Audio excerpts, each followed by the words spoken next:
Welcome back to another episode of Congress Trades, where we analyze the stock trades of our members of Congress. In the last episode, we found some banger trades, such as Hecla Mining Corporation.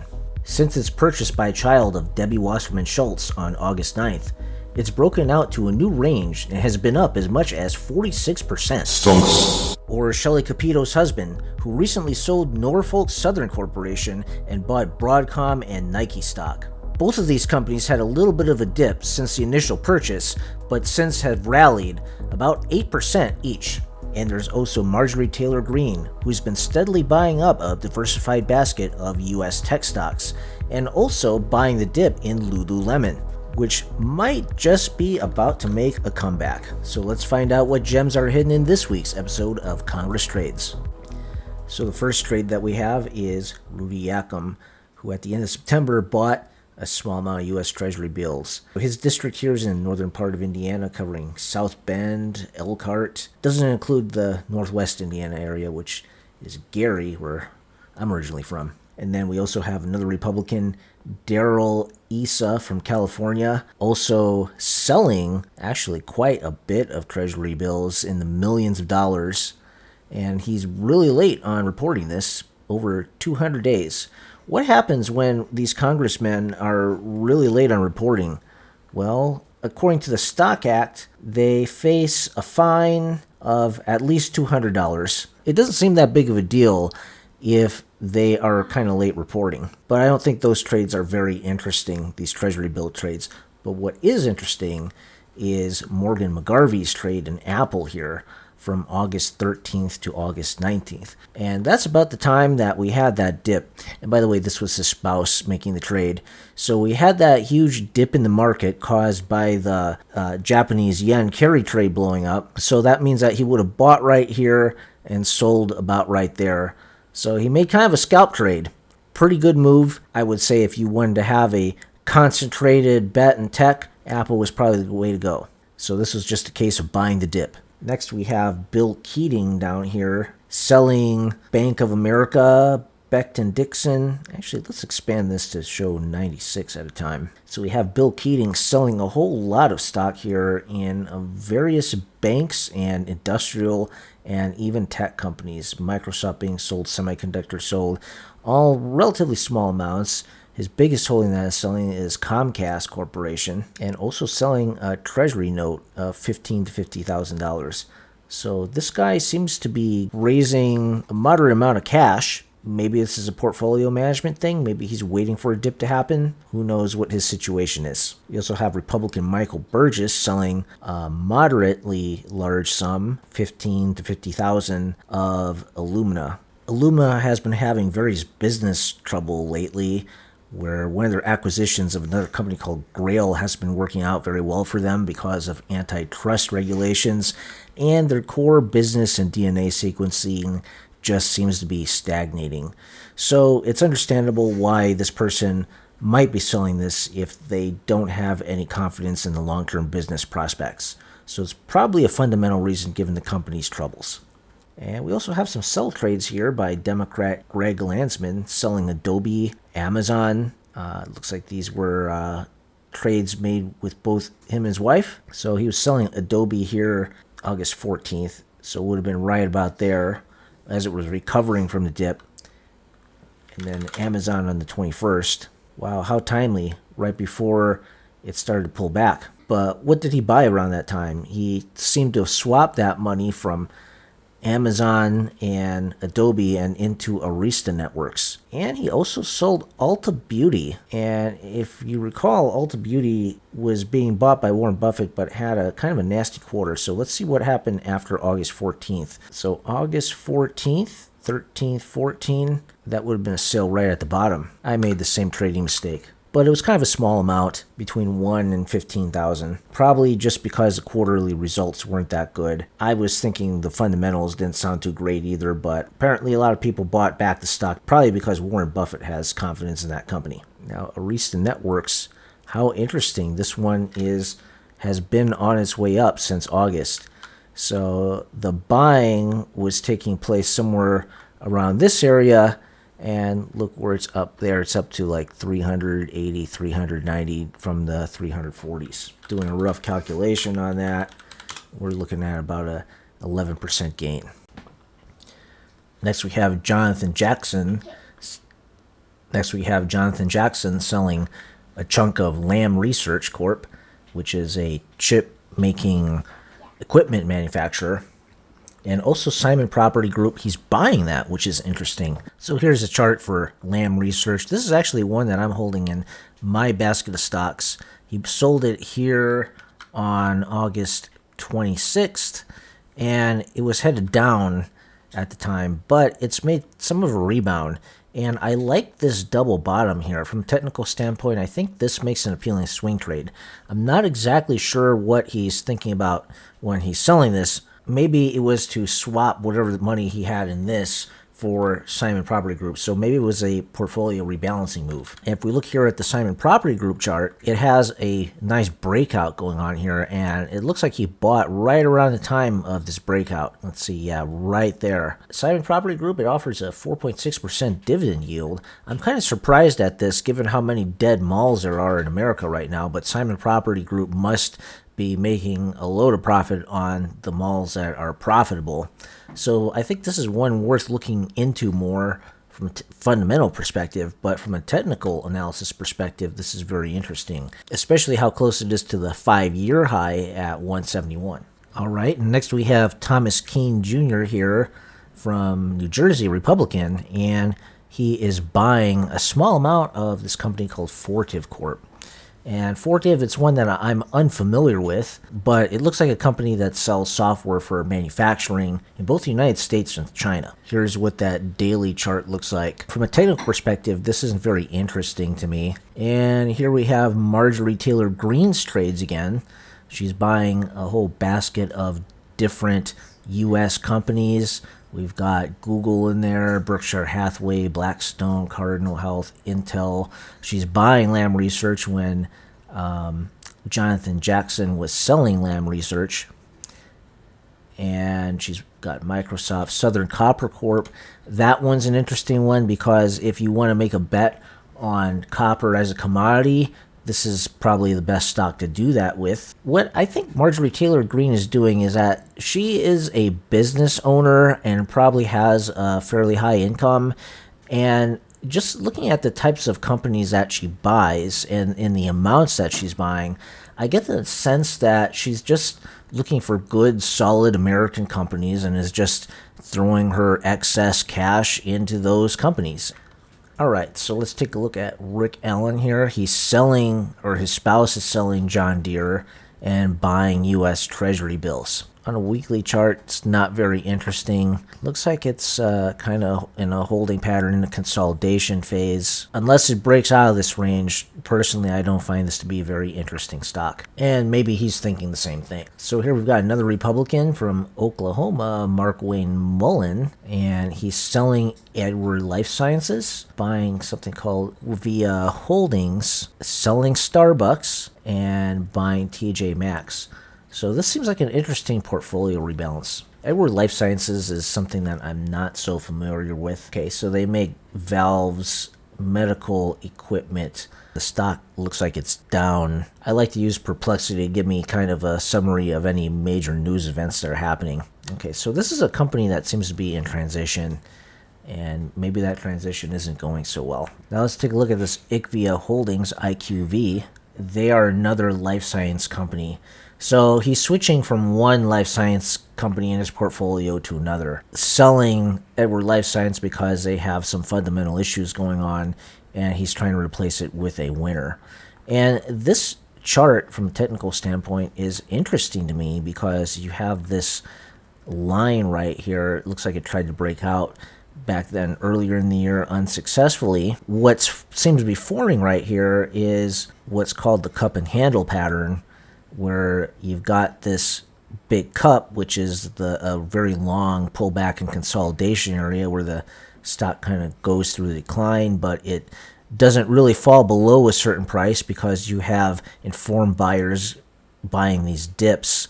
And at some point, there might be a news catalyst where this thing, it will break out on volume, and then you'll see probably some tightening up, and then it will go to 300 and above. That's if this stock actually starts taking off. So we're going to try to wait for that, but this is certainly one to watch. And he also sold Starbucks and picked up TJ Maxx.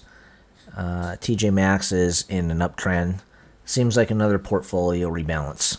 Now, John Hickenlooper is buying Liberty Media Braves Group. Here on StockAnalysis.com, that ticker is Atlanta Braves Holdings, and it's for the Atlanta Braves baseball team. I don't typically invest in individual sports teams or venues like this. This one wouldn't be really interesting to me unless it breaks above that line there at 47. Okay, now we have Republican from Texas, Michael McCall. His spouse is buying, over $1 million in Vanguard federal money markets. So they're going to a cash position here, pretty big. We're talking in the millions. Buying some municipal debt. London Exchange Group. Okay, that's interesting. This stock is on a breakout, but it's very thinly traded if you look here at the hourly chart. No description for this in StockAnalysis.com. But he's also buying some Meta, basket of many other stocks. We're not going to look at the charts for each of these, but what else is he buying? Abbott Labs, Synopsys, integrated circuits,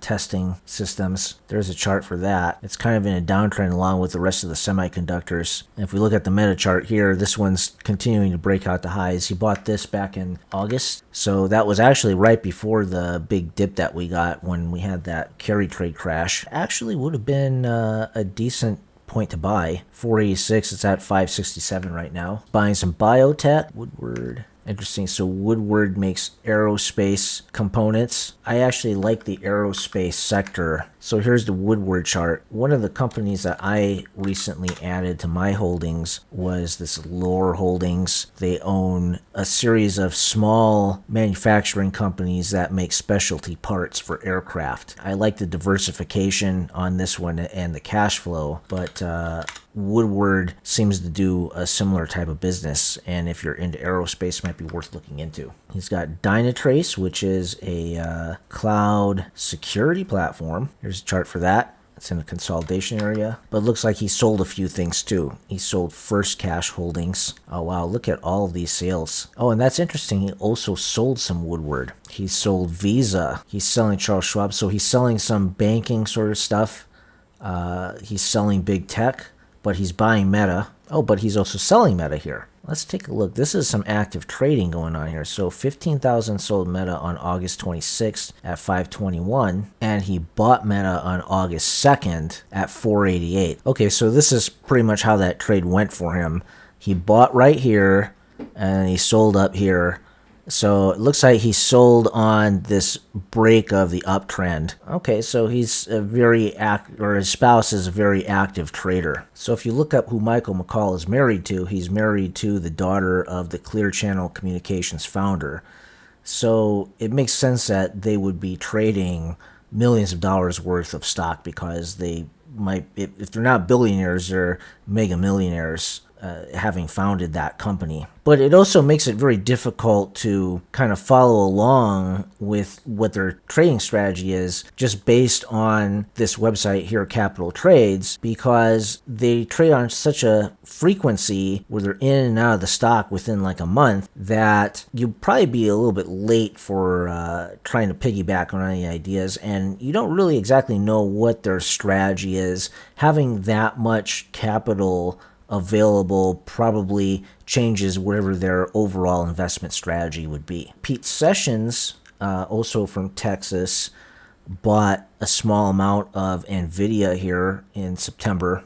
From a technical standpoint, we have NVIDIA here. There's this downtrend line. Possible that NVIDIA at this juncture where it's at here will consolidate a little bit more, and then will continue to break out to all new highs. We really don't know. It's tough to tell, but a continued run NVIDIA from here is entirely possible. But keep in mind, this was a $1,000 to $15,000 investment, It's a fairly small trade, a fairly small bet. Mike Warner selling a $1 to $5 million investment, EU Networks. So this is a European company. It looks like it's probably traded on a European exchange, but it's not available for trading on US exchanges. So if you have a brokerage account, you won't be able to follow with this one. It kind of makes sense that Mark Warner would be involved in a pretty big sum for this telecom company in Europe, because previously he worked in the telecommunications related venture capital. So this is kind of the area that he's really familiar with. Mitch McConnell bought some Wells Fargo. Well, his spouse did. Not sure if Mr. McConnell is actively trading right now.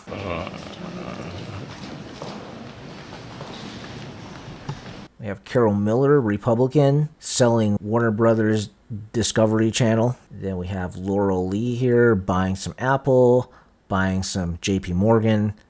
Okay, these are sizable. 50 to 100,000 in JP Morgan, 15 to 50,000 in Apple. And Susan Collins from Maine, also making a lot of portfolio moves here, buying municipal debt, buying some Wells Fargo. Let's take a look at where these banks are. We have JP Morgan approaching its all-time highs again. It's up here near the top. We have Wells Fargo here. Okay, this is an interesting setup. We have a downtrend line here. It seems that these Republicans are bullish on banking profits right now. Okay, and then we have Tommy Tuberville, another Republican, selling Apple, Medtronic. He's selling CVS, selling UPS. And UPS is one that Marjorie Taylor Greene was buying. Okay, and then we have Pete Sessions, his spouse, made a few trades the other day. Sold Philip Morris, or Altria Group, and bought Microsoft and Nvidia.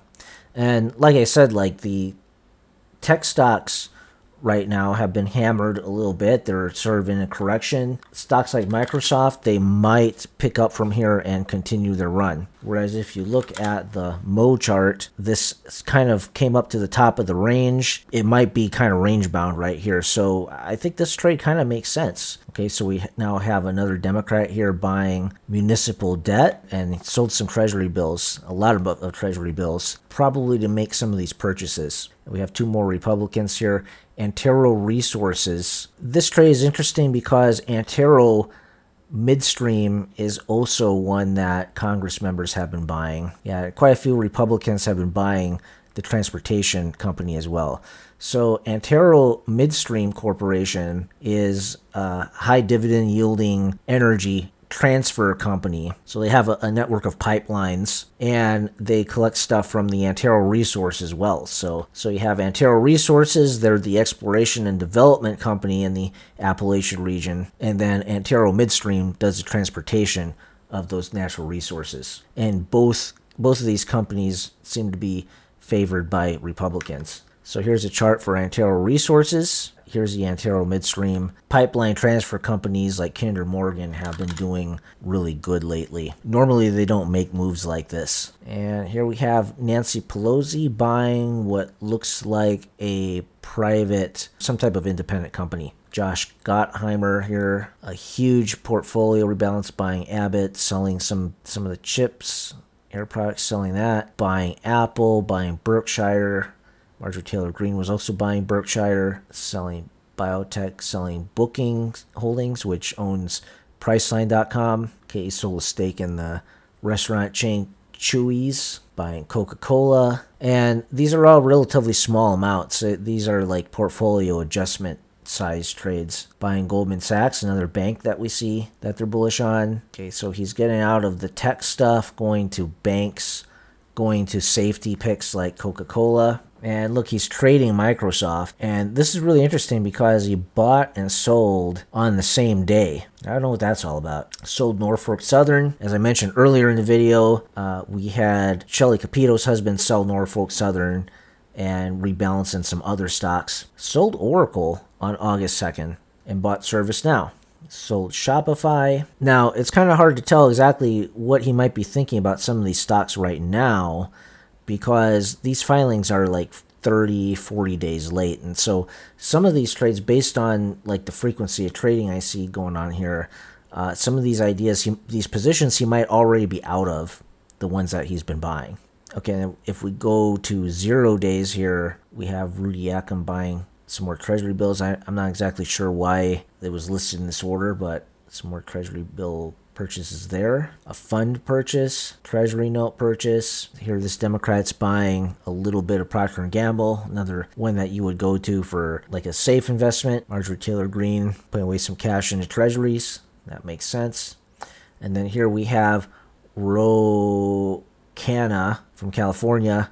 This guy makes a lot of trades as well, kind of like Michael McCall. He's buying, let's see, UBS, so banks, insurance, Berkshire. Looking at his biography here, I'm trying to figure out exactly how he got rich. He's an attorney, so maybe he's just a very successful attorney, which is why he has all the money for these stocks. Because a lot of the congressmen who are active in the stock trading, they are business owners, or their family owns a large business or something like that. But it seems like he had mostly a government career. But I guess if you're an attorney, you could make a sizable income if you're very successful. So I found this Newsweek article here about their family. It seems like his wife is the very active trader. This article seems to be about how his political stance is kind of against fossil fuels, but his family is investing in companies like Exxon, Chevron, ConocoPhillips. That seems to be a little bit of a conflict of interest. Well, at least contrary to the goals that he has as a politician, or states what his goals are. But he says that the money is his wife's property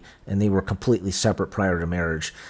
So his wife seems to be very wealthy, and I can't find any information. I'm having difficulty finding information like what she did, that like if she owns some sort of a business or whatever. But the fact of the matter is that she owns a lot of assets and actively trades. And when you're looking at the history of his spouse's trades, you have the spouse trades and the children trading as well. So their whole family is trading. Let's just look at what his spouse is doing and focus on that. Buy of Starbucks, doing a little bit of selling. So maybe this was a little bit of profit taking, but it's interesting that the buy and the sell took place on the same day, and then buying next on 8/5. So what did that chart look like? So if we go back here to August 2nd, it was kind of at the bottom of this range here, and then it went down on August 5th. It didn't go dramatically down like with the rest of the market. It didn't hit a new low. So on this day, August 2nd, she bought and sold on the same day. It looked like an intraday trade probably, and then bought the dip here on August 5th. And these trades were reported over 30 days later, so it's not really clear what sort of moves they've made since then. All right, now we're back to the John James trades that I covered in my last video, so that brings us around full circle. So I think that wraps up this episode of Congress Trades. If you like this, hit the like button and the subscribe button. Give me some encouragement so that I keep doing this series. And let's learn about stocks through Congress. So I guess I'll see you in the next episode.